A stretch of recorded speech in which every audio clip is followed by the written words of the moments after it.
నిఘా TV news కు స్వాగతం. ముందుగా హెడ్లైన్స్. రక్షాబంధన్ సందర్భంగా ప్రధాని మోదీ శుభాకాంక్షలు. క్విట్ ఇండియా ఉద్యమంలో పాల్గొన్న వారికి నివాళులు.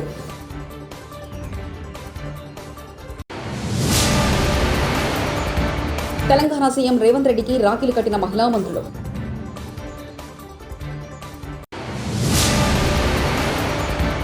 మంగళగిరి మహిళలే నాకు అక్కా చెల్లెలు. మంత్రి నారా లోకేష్.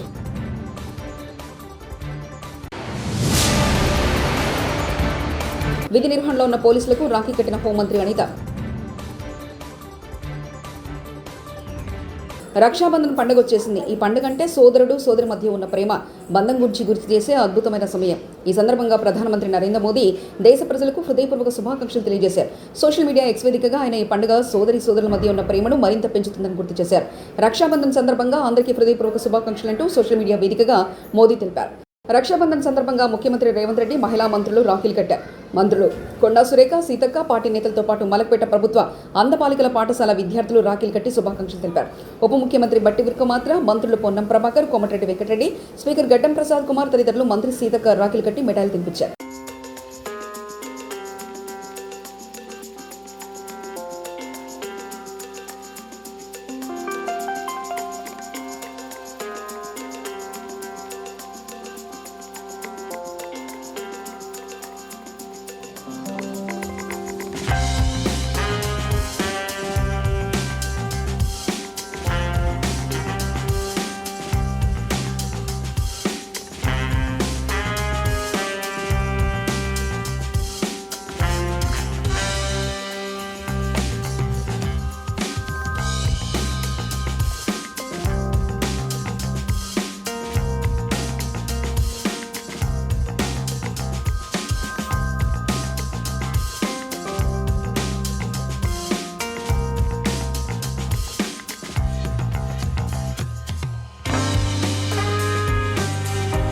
తోబుట్టువు లేని తనకు మంగళగిరి మహిళలే అక్కా చెల్లెలన్నారు. ఉండవల్లిలోని నివాసం వద్ద లోకేష్ కు మహిళలు పెద్ద ఎత్తున రాఖీలు కట్టారు.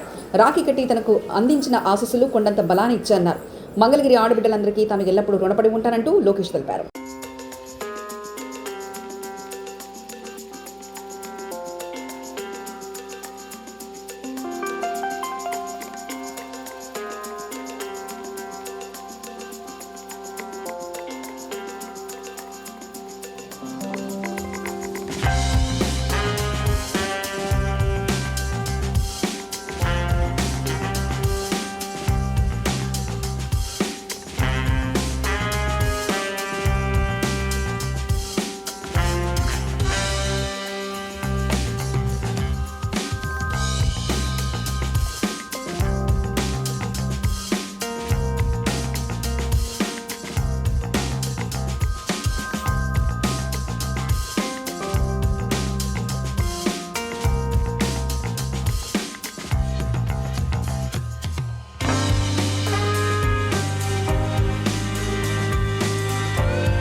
రక్షాబంధన్ సందర్భంగా విధి నిర్వహణలో ఉన్న పోలీసులకు హోంమంత్రి అనిత రాఖీ కట్టి సోదర భావాన్ని వ్యక్తం చేశారు.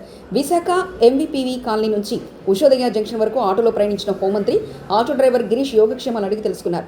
డ్రైవర్కి రాఖీ కట్టి శుభాకాంక్షలు తెలిపారు. అనంతరం అనారోగ్యంతో బాధపడుతున్న కానిస్టేబుల్ కొర్లయ్యను పరామర్శించి రాఖీ కట్టారు. ఆయనకు ధైర్యం చెప్పారు. కానిస్టేబుల్కు పూర్తి సాయం అందిస్తానంటూ హోంమంత్రి అనిత తెలిపారు.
వైఎస్ఆర్ సిల్లా తనపై దాడి జరగబోతున్నట్లు స్పష్టమైన సమాచారం ఉందని వైఎస్ఆర్సీపీ రాష్ట్ర ప్రధాన కార్యదర్శి ఎన్వి సతీష్ కుమార్ రెడ్డి సంచలన వ్యాఖ్యలు చేశారు. శనివారం ఆయన మీడియాతో మాట్లాడుతూ దాడి చేయబోతున్నట్లు టీడీపీ నేతలే తనకు చెప్పారన్నారు. నన్ను కాపాడాల్సిన బాధ్యత పోలీసులదే. నాపై దాడి జరిగితే సుమోటోగా స్వీకరించండి. నాపై దాడి జరిగితే లోకేష్ బీటెక్ రవే బాధ్యత వహించాలంటూ సతీష్ కుమార్ రెడ్డి సంచలన వ్యాఖ్యలు చేశారు. నేను అడుగుతున్న ఈ డిఐజీ గారిని, అయ్యా ప్రవీణ్ కుమార్ గారు, మీరు మాట్లాడేటువంటి తీరు ఎవరైనా గమనిస్తే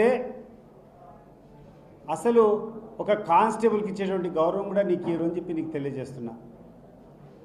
ఎంత నీచమైనటువంటి మాటలు. ఒకవైపు నువ్వు కూర్చొని పత్యాపారం చేయని పోయినారా అంటావు, ఇంకోవైపు కూర్చొని మీ పోలీసులో లేకుంటే తలలు లేచిపోయేటి అని మాట్లాడావు. నువ్వు స్వయంగా మాట్లాడేటువంటి మాటలు గుర్తుపెట్టుకోండి. డిఐజీ గారు, పోలీసు ఎవరైనా వస్తున్నారంటే ఈ పోలీసులు రక్షణ కల్పిస్తారు, ఈ పోలీసులు తప్పు ఎవరైనా చేస్తే శిక్షిస్తారని చెప్పి దండగులు కొన్ని మైళ్ళ దూరంలో ఉండాలి. అటువంటిది కూతవేట మీరు 100 మీటర్ల దూరంలో ఉండగానే వాళ్ళు వచ్చి ఒక ఎమ్మెల్సీ మీద మా నాయకుల మీద దాడి చేశారంటే మీరు ఇచ్చినటువంటి ప్రోత్సాహం ఉందా లేదో ఒకసారి మీరు ఆలోచన చేసుకోండి. దానికి తోడు మళ్ళా నువ్వు మేము రక్షించుకుంటే అని మాట్లాడుతున్నావు. అంటే దాడి నువ్వే చేయమని చెప్పి లాస్ట్ నిమిషంలో వచ్చి నువ్వే కాపాడినావా అని చెప్పి నేను అడుగుతున్నాను. ఇక్కడటువంటి డిఎస్పీ గారి వ్యవహారం చూస్తే, అయ్యా ఇట్లా అన్యాయం అయిపోతూ ఉంది, ఇట్లా ఇబ్బందిగా ఉంది, ఈరోజు ఇట్లా దాడి చేస్తారని చెప్పడం పోతే గతం కంటే మెరుగ్గా చేస్తాననేటువంటి మాటలు నాకు అర్థం కావడం లేదు. వీళ్ళందరూ కూర్చొని ఏ రకమైనటువంటి సందేశాన్ని ఈ రాష్ట్ర ప్రజలకు ఇవ్వదలుచుకున్నారు? ఇంత పనికిరాని వ్యవస్థ ఈరోజు కూర్చొని ఈ పోలీసులు వాళ్ళ అండ చూసుకొని ఈరోజు అరాచక శక్తులు ఇంత విచ్చలవిడిగా తిరుగుతూ ఉంటే ఈరోజు మళ్ళా బీటెక్ రవి కూర్చొని ఒక స్టేట్మెంట్ ఇస్తాడు. సాక్షి ఓబీ వ్యాన్లకు దాడి చేస్తారంట, దాడి చేసేది వాళ్ళంతకు వాళ్ళే దాడి చేసుకొని ఇతరుల మీద కేసు పెడతారు, మాకు సంబంధం లేదని చెప్తారు. అసలు ఎక్కడికి పోతుంది ఈ వ్యవస్థ? ఏమి చేయాలనుకున్నానని చెప్పి నేను ఈ సందర్భంగా వీళ్ళందరినీ అడుగుతున్నా. ఒక చిన్న ఎన్నిక, ఒక జెడ్పీటీసీ, దీనివల్ల కొంపలేం మునగవు, దీనివల్ల కిరీటాలు మారవు. కానీ దీన్ని ఆసరాగా తీసుకొని కొంతమంది స్వార్థపరులు వాళ్ళకు కావాల్సినటువంటి లక్ష్యాలను వాళ్ళు సాధించుకునేదానికి, వాళ్ళకు కావాల్సినటువంటి కొన్ని పనులు వాళ్ళు సాధించుకునేదానికి, వాళ్ళకు కావాల్సినటువంటి పదవుల కొరకు, వాళ్ళకు కావాల్సినటువంటి కొన్ని ఆదాయ వనరుల కోసం కొంతమంది చేస్తున్నటువంటి ఈ కార్యక్రమానికి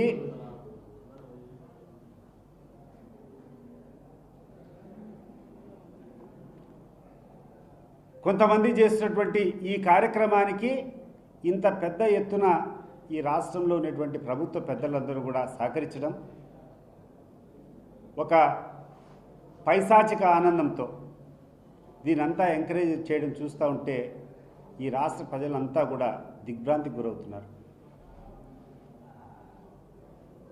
ఇటీవలనే గడిచిన 1-2 రోజుల నుంచి నాకు సన్నిహితులుగా ఉన్నటువంటి కొంతమంది ఫోన్ చేసి చెప్తున్నారు, అన్న నువ్వు జాగ్రత్తగా ఉండాలా, నువ్వు భద్రంగా ఉండని. ఏ రకంగా నేను భద్రంగా ఉండాలా?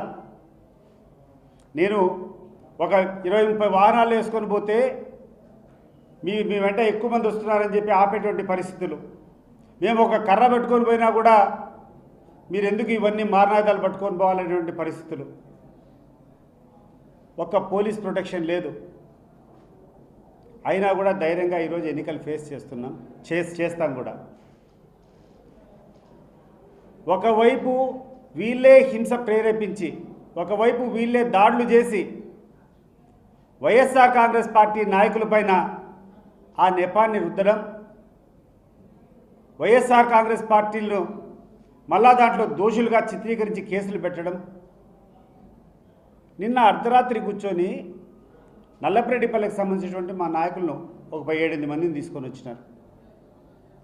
ఏందయ్యా కేసు అంటే, ఆ రోజు వేల్పుల రామును మా ఎమ్మెల్సీ రమేష్ యాదవ్ను దాడి చేసేటువంటి సందర్భంగా తెలుగుదేశం పార్టీ ఇచ్చినటువంటి తప్పుడు ఫిర్యాదు ఒక ఎస్సీ ఎస్టీ కేసు కట్టి దాంట్లో వీళ్ళని ముద్దాయిలుగా చేర్చారు. ఆ యొక్క ముద్దాయిని పట్టుకొని వచ్చి ఈడ పోలీస్ స్టేషన్లో చూస్తే దాంట్లో 2-3 పోలీస్ స్టేషన్లోనే ఉన్నారు.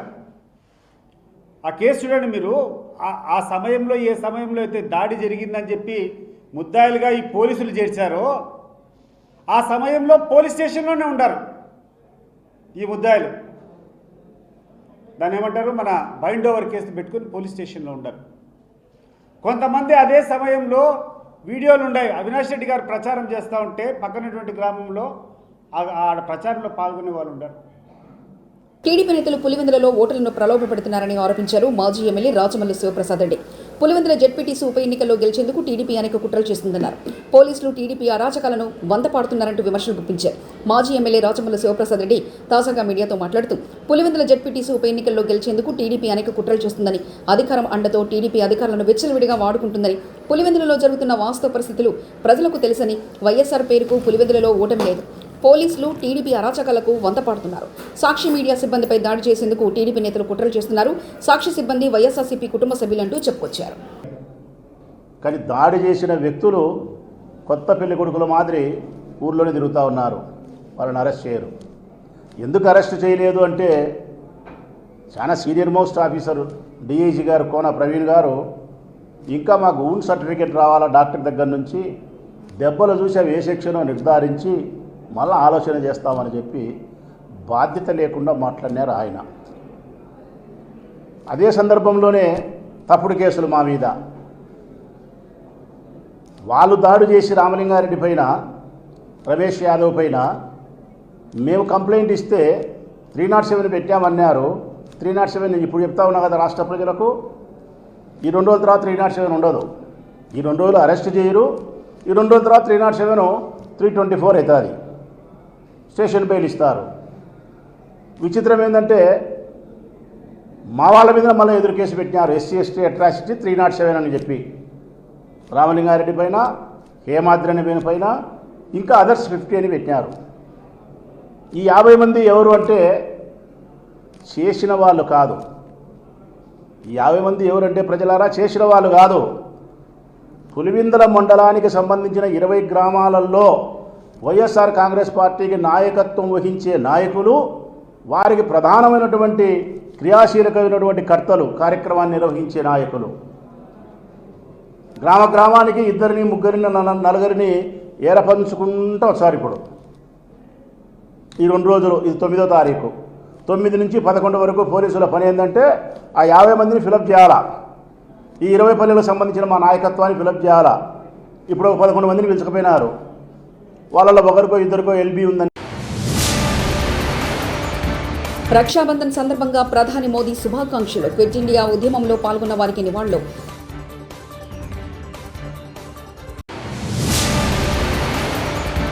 తెలంగాణ సీఎం రేవంత్ రెడ్డికి రాఖీలు కట్టిన మహిళా మంత్రులు.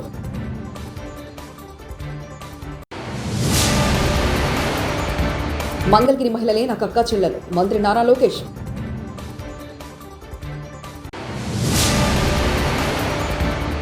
విధి నిర్వహణలో ఉన్న పోలీసులకు రాఖీ కట్టిన హోంమంత్రి అనిత. ఇవి బులెటిన్ విశేషాలు. చూస్తూనే ఉండండి నిఘా టీవీ న్యూస్.